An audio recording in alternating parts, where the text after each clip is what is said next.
Olá, pessoal, tudo bem? Bem, vamos iniciar o nosso regime de aulas não presenciais, certo? Nós estaremos utilizando este livro, ok? História, com o tema Riquezas e Pobrezas no Mundo Contemporâneo, página 7, tá bom? Riquezas e Pobrezas em Outros Tempos da Antiguidade, na página 9. Eu não sei qual será a logística da escola para entregar o material, tudo bem? Mas eu estou preparando resumos, exercícios, enfim, e vou estar disponibilizando no WhatsApp, assim como também por outros meios que a escola me facilitar. Vou compartilhar aqui com vocês alguns slides, tá bom? Aliás, não são slides, não deu tempo para a gente preparar, mas é somente um material para que a gente possa entender melhor sobre riqueza e pobreza no mundo contemporâneo, ok? Então, vamos lá. Riqueza e pobreza. A gente muito se questiona, e é sempre um tema recorrente falar de riqueza e pobreza para a humanidade, certo?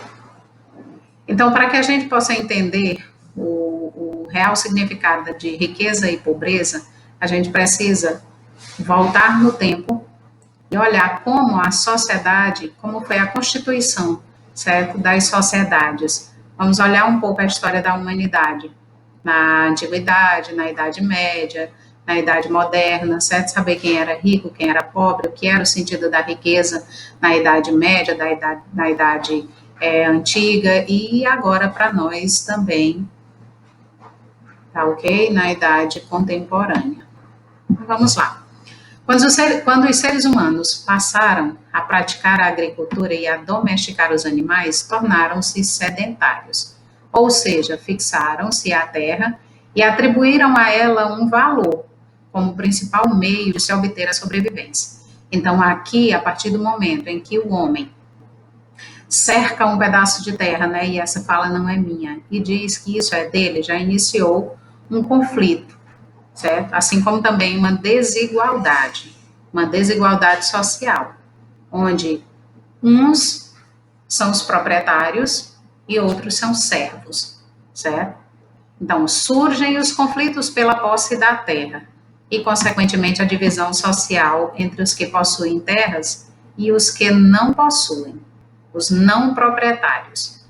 A evolução da sociedade humana, ela demonstra as diferentes faces da desigualdade social. Então, vejamos como isso ocorreu na antiguidade.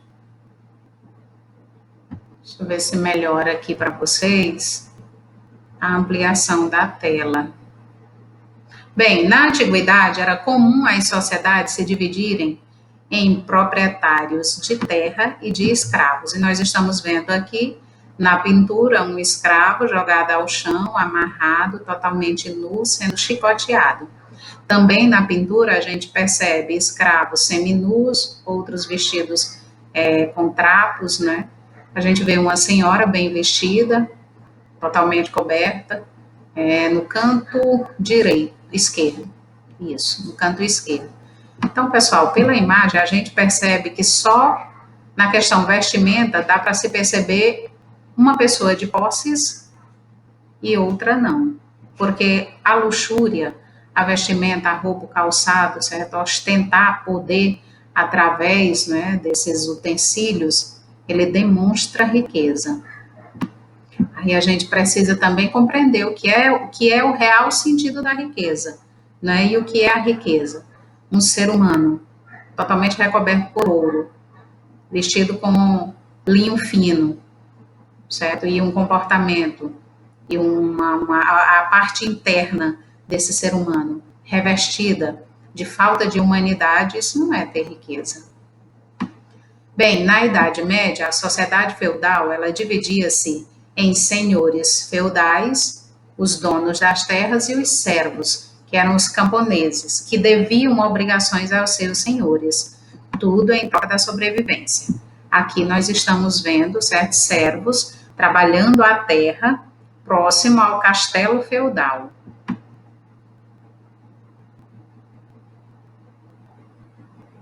Na Idade Moderna, a sociedade ela dividia-se em capitalista, que eram os donos dos meios de produção, máquinas, ferramentas, fábricas, as terras, e os trabalhadores, que eram os escravos, homens livres, dependendo do lugar onde essa sociedade se organizava.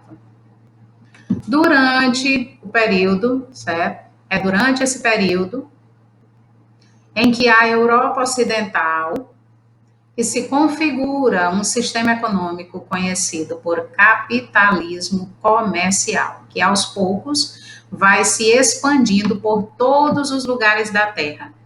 A gente pode perceber no mapa, né, aqui os vários fluxos. Então, foi esse o percurso feito por esse capitalismo comercial, espalhando-se por todos os lugares da Terra. Aqui nessa outra imagem a gente vê também, certo? O fluxo é ouro, escravos, pedras preciosas, especiarias, vindo da Índia, da Arábia, Lisboa, África, enfim. A exploração colonial, ela levou ao enriquecimento. Os capitalistas e os países europeus, que eram sempre denominados, chamados de metrópoles, e que possuíam colônias em várias partes do mundo. Nós somos um exemplo. Nós éramos colônia de Portugal. A exploração de um povo sobre o outro, com o intuito de enriquecer, certo? Economicamente, foi a base da expansão do capitalismo de produção. Nós fomos bastante explorados, certo? Provocando enriquecimento econômico de países como a Europa. Há quem discuta, certo? Informando que todo o ouro, por exemplo, retirado do Brasil não ficou com Portugal. Sim, é verdade. Mas que pagou dívida de Portugal, sim, certo? Então, houve sim um enriquecimento às nossas custas, né? A acumulação de riqueza por parte dos capitalistas propiciou novas etapas desse sistema econômico, o que provocou a industrialização em escala mundial, gerando a globalização e o mais novo estágio aí desse capitalismo severo.